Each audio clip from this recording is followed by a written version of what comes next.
వెంకన్న సాక్షిగా ప్రత్యేక హోదా ఇస్తామన్నారు. వెంకన్న సాక్షిగా బాబు వస్తే జాబ్ వస్తుందన్నారు. వెంకన్న సాక్షిగా ఎన్నో చెప్పారు. ఆ వెంకన్నకే ఈరోజు శటగోపం పెట్టాలన్న ప్రయత్నం చేస్తున్న వీళ్ళకి ఖచ్చితంగా వెంకన్న బుద్ధి చెప్తారు అని కూడా ఈ సందర్భంగా తెలియజేసుకుంటున్నా. ఎప్పుడైతే తెలుగుదేశం పార్టీ జనసేన వాళ్ళ అభ్యర్థుల ఫస్ట్ లిస్ట్ రిలీజ్ చేశారో ఆ రోజే రాష్ట్రమంతా మీరు చూశారు, వైఎస్ఆర్సీపీ సంబరాలు చేసుకుంది. అంత ఏమంటారు, అంత పేలవంగా ఒక candidate list Telugu Desam Janasena release చేయడం జరిగింది.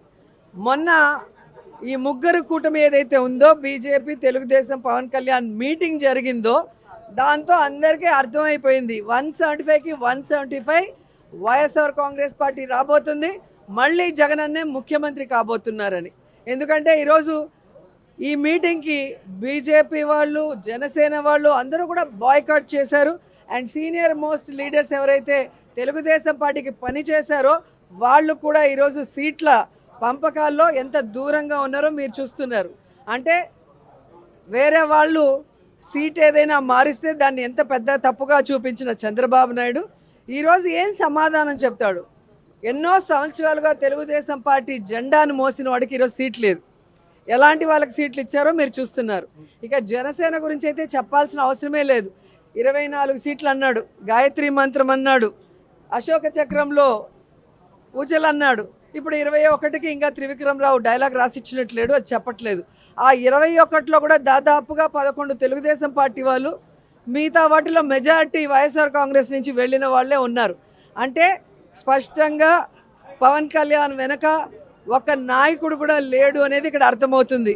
అక్కడ మిగిలిపోయిన చెత్త ఇక్కడ మిగిలిపోయిన చెత్తని ఏరుకొని క్యాండిడేట్లని అనౌన్స్ చేసుకునే దౌర్భాగ్య పరిస్థితికి రావటం అనేది మనం గమనించాలి. అండ్ ఈరోజు సీట్ల పంపకాలు కూడా కాన్స్టిట్యున్సీలు ఎంపీలు కానీ ఎమ్మెల్యేలు మీరు చూస్తే ఎవరెవరికి ఏం అలాట్ చేస్తారో మీకు పూర్తిగా అర్థమైపోతుంది. చంద్రబాబు నాయుడు బీజేపీని జనసేనను మోసం చెయ్యాలి అన్న ఆలోచనతో సీట్ల పంపకాలు ఎలా చేశాడు, ఆ సీట్లలో కూడా తన అభ్యర్థుల్ని ఎలా పంపించి పెట్టుకున్నాడో చూశారు. కాబట్టి ఒకరికి ఒకరు పడక మొత్తం ఆ కూటమి అంతా జీరో. అందరికీ నమస్కారం. ఇది ప్రచారానికి నిన్న వచ్చామండి. డోర్ టు డోర్ ప్రచారం చేయడం జరిగింది నిన్న కొడవలి గ్రామంలోని. మంచి రెస్పాన్స్ వచ్చింది ఉన్న జనాలందరూ కూడా. ఇదే విధంగా ఈ రాష్ట్రం మొత్తం కూడా, ఆంధ్ర రాష్ట్రం మొత్తం కూడా ఈ కూటమికి సపోర్ట్ చేసి మంచి విజయంతో గెలిపించాలని మనస్ఫూర్తిగా కోరుకుంటున్నాము. అండ్ ఎస్పెషల్లీ ఇక్కడ పిఠాపురం అండ్ పవన్ కళ్యాణ్ గారి నియోజకవర్గము, తర్వాత మన ఉదయ్ గారిది, వాళ్ళిద్దరికీ ప్రచారం చేయడానికి ఇద్దరం తిరుగుతున్నమాట లాస్ట్ 2 days నుంచి. ఇక్కడ మళ్ళీ రావడం కూడా జరిగింది. Thank you so much. అందరూ మేము ఇక్కడ ఫస్ట్ అసలు స్టార్స్లా రాలేదండి, మేము పవన్ కళ్యాణ్ గారి అభిమానులుగా వచ్చామన్నమాట. ఇంకా మేము జబర్దస్త్ లేకపోతే ఈ సినిమాల్లో చేయక ముందు నుంచి ఫస్ట్ నుంచి మేము చిరంజీవి గారికి పవన్ కళ్యాణ్ గారికి అభిమానులు. సో మేమేమి ఇక్కడ యాక్టర్స్లా రాలేదు, ఆయన అభిమానిగా వచ్చి ఆయన కోసం ప్రచారం చేస్తున్నాం అంతే. నిన్న కొడవలు చేసామండి, ఈరోజు రూట్ మ్యాప్ ఇచ్చారు. సో వైష్ణవ్ గారితో మేమిద్దరం కలిసి వెళ్ళబోతున్నాం. కొన్ని గ్రామాలని, దాదాపుగా ఒక 17 గ్రామాలు ఉన్నాయండి. ఆ గ్రామాలు మొత్తం కవర్ చేయబోతున్నామండి. ఉప్పాడ పరిసర ప్రాంతాల్లో ఉన్న గ్రామాలన్నీ కూడా. సో మీరు అడిగినట్టు ఆల్రెడీ విజయం ఖాయమైనట్టేనండి. పిఠాపురం గ్రామ ప్రజలందరూ, పిఠాపురం చుట్టుపక్కల ఉన్న గ్రామాలందరూ చెప్తున్నారు. పిఠాపురం పట్టణం కూడా పట్టణం యొక్క ప్రజలు కూడా ఇదే చెప్తున్నారు. సో ఇప్పుడు మెజారిటీ నుంచి లెక్క పెడుతున్నారండి. ఇప్పుడు మెజారిటీ ఎంత వస్తుందనే స్టేట్ మొత్తం డిస్కస్ చేస్తున్నారు. సో ఆల్మోస్ట్ 1 lakh ప్లస్ వస్తుందని చెప్పి చాలామంది చెప్తున్నారు.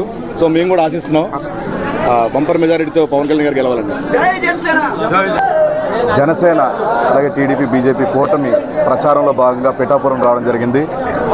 సో పిఠాపురంలో ఆధ్యాత్మిక స్థానమైనటువంటి దత్తాత్రేయ దేవాలయానికి ఆయన దర్శనం గాను మేమిద్దరం ఇక్కడ రావడం జరిగింది. దర్శనం చేసుకున్నాం. ఇద్దరం బాగుండాలి, అలాగే జనసేన బాగుండాలి, జనసేన గెలవాలని, కూటమి గెలవాలని కోరుకున్నాం. చాలా సంతోషంగా ఉంది. పవన్ కళ్యాణ్ గారు ఏ పదవి అధికారం లేకముందేనండి చాలా వర్గాల ప్రజలకి కష్ట నష్టాల్లో ఉన్నప్పుడు చాలా చేయూతనిచ్చారు, ఆర్థికంగా సాయం చేశారండి. ఏమీ లేనప్పుడే ఇంత సాయం చేసినప్పుడు, ఇంత తోడునీడగా ఉంటున్నప్పుడు రేపొద్దున ఒక పదవి ఇచ్చి చూస్తే ఎంత బాగా చేస్తారా అని చెప్పి మేము ఆశించి ఆయనకి ఉడతా భక్తి సాయంతో ఆయన వెంట మేము నడుస్తున్నాం. జబర్దస్త్ సంబంధించిన ఆర్టిస్టులు కూడా తీసుకొస్తున్నారు, వాళ్ళు కూడా ఎంకరేజ్ చేస్తున్నారు. కానీ వాళ్ళు మాత్రం వేరే వేదికల పైన మంత్రులే తిట్టేంత స్థాయికి వాళ్ళు ఎంత అండి, వాళ్ళ ప్రాణం ఎంత. సో వాళ్ళు మాట్లాడుతున్నారు అంటే ఎవరు మాట్లాడిస్తున్నారో మనం ఆలోచించాలి, కానీ వాళ్ళని మనం అనటం వేస్ట్. వాళ్ళు ఎంత చెప్పండి మనుషులు పాపం. వాళ్ళు ఏదో చిన్న చిన్న షోస్ చేసుకొని చిన్న చిన్న క్యారెక్టర్స్ చేసుకుంటే వాళ్ళు. మీకు తెలియదేముంది, మెగా ఫ్యామిలీలో 6-7 మంది హీరోలు ఉన్నారు కాబట్టి వాళ్ళకి వ్యతిరేకంగా మాట్లాడితే ఇక వాళ్ళకి సినిమా ఇండస్ట్రీలో ఏమీ లేకుండా చేస్తారన్న భయంతో ఆ కుటుంబంతో ఉన్నారు, కానీ ప్రేమతో ఎవరు లేరు. నిజంగా ప్రేమ ఉంటే వాళ్ళు ప్రకాష్ రాజ్కి సపోర్ట్ చేసినప్పుడు మా అసోసియేషన్ ప్రెసిడెంట్గా ఎందుకు గెలవలేదు? ఒక్కసారి ఆలోచించండి. ప్రేమ వేరే, భయం వేరే. సో అలాంటి వాటి కోసం ఆ చిన్న చిన్న వాళ్ళని తిట్టాలని నేను అనుకోను. కానీ ఎవరైతే మాట్లాడారో వాళ్ళు కూడా ఆలోచించుకోవాలి. మాట్లాడిన వాళ్ళు కూడా, మంత్రులకి శాఖలే తెలియదు అంటారు, శాఖలు తెలియకుండానే మంత్రులు అయిపోతారండి.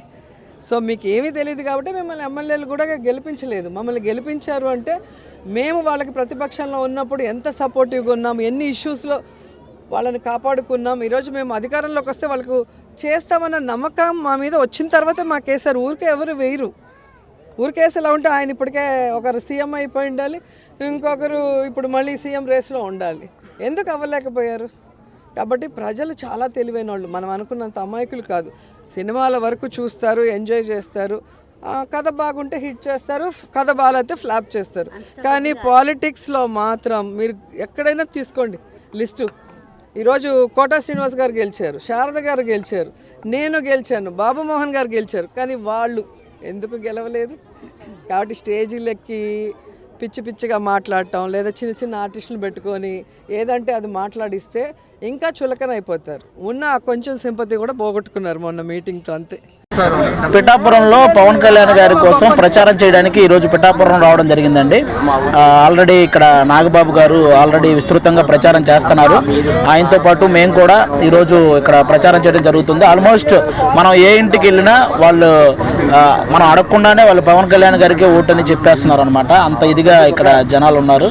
ఖచ్చితంగా పిఠాపురంలో పవన్ కళ్యాణ్ గారికి 1,00,000కి పైగా మెజారిటీ వస్తుంది, అందులో ఏ డౌటు లేదు. అది June 4th ఆ రిజల్ట్ అందరూ చూడబోతున్నారు. ఆల్మోస్ట్ మేము ఈ మంత్ అయితే షూటింగ్స్ ఏం చేయట్లేదండి. మిగతా షూటింగ్స్ అన్ని ముందే కంప్లీట్ చేసేసాను. ఈ మంత్ ఓన్లీ పవన్ కళ్యాణ్ గారికి సపోర్ట్ గా ప్రచారం చేయటం, అలాగే ఆయన నిలబెట్టినటువంటి ఆ 21 మంది వాళ్ళ దగ్గరికి కూడా వెళ్ళి ఆ నియోజకవర్గాల్లో వాళ్ళకి సపోర్ట్ గా ప్రచారం చేయటం, ఇదే ఈ మంత్ అంతా. వన్స్ ఎలక్షన్ అయిపోయిన తర్వాతే మా షూటింగ్ కూడా అండి, అంతే. పవన్ కళ్యాణ్ గారు ఇక్కడ సొంత విలేజ్ తీసుకుని ఉన్నారు. అవును, ఉగాది రోజే సొంత ఇంటిని కూడా ఇక్కడ గృహప్రవేశం చేయడం జరిగిందనమాట. కాబట్టి ఇంకా ఆల్మోస్ట్ అంటే బేసిక్ గా ఇంకా ఎక్కడి నుంచో నిధులు వస్తాయని, అలాంటి ఏదో నిధులు లేట్ అయితే కూడా ఇక్కడ ఆలోచించాల్సిన అవసరం లేదు. ఎందుకంటే పవన్ కళ్యాణ్ గారు తన సొంత డబ్బుతో కూడా అభివృద్ధి చేయగల సమర్థుడు అనమాట. అలాంటి వ్యక్తిని గెలిపించుకుంటే పిఠాపురం నియోజకవర్గం గురించి ప్రపంచంలోని తెలుగు వాళ్ళంతా మాట్లాడుకుంటారు, దీని అభివృద్ధి గురించి. కాబట్టి ఇప్పుడు మన తెలంగాణలో హైదరాబాద్ను చూడడానికి ఎలాగైతే ఎక్కడెక్కడి నుంచో వస్తున్నారో, అలాగే పవన్ కళ్యాణ్ గారు గెలిస్తే పిఠాపురం చూడడానికి కూడా ఎక్కడెక్కడి నుంచో జనాలు అలాగే వస్తారు. అంత ఇదిగా సినీ పరిశ్రమ నుంచి ఎవరైనా ప్రచారంలో పాల్గొనే అవకాశాలు ఉన్నాయా సార్? కంపల్సరీ అండి. పవన్ కళ్యాణ్ గారికి సపోర్ట్ గా ప్రచారం చేయడానికి చాలా మంది రెడీగా ఉన్నారు. ముందు రోజుల్లో చాలా మంది వస్తారు కూడా. పవన్ కళ్యాణ్ గారిని ఓడించేందుకు సుమారుగా మండలానికి ఒక 2 తప్పున బడా ఇన్ఛార్జీలు నియమించారని పలువురు ఆరోపణలు వస్తున్నాయి. అదేనండి, ఎవరిని నియమించినా ఎవరు ఏం చేసినా జనాలు అందరూ అన్ని గమనిస్తున్నారండి. ఈసారి కళ్యాణ్ గారిని గెలిపించడానికి సిద్ధంగా ఉన్నారు, అందులో ఏ డౌటు లేదు. ఆ దత్తాత్రేయ స్వామి దగ్గరుండి పవన్ కళ్యాణ్ గారిని గెలిపించుకుంటారు.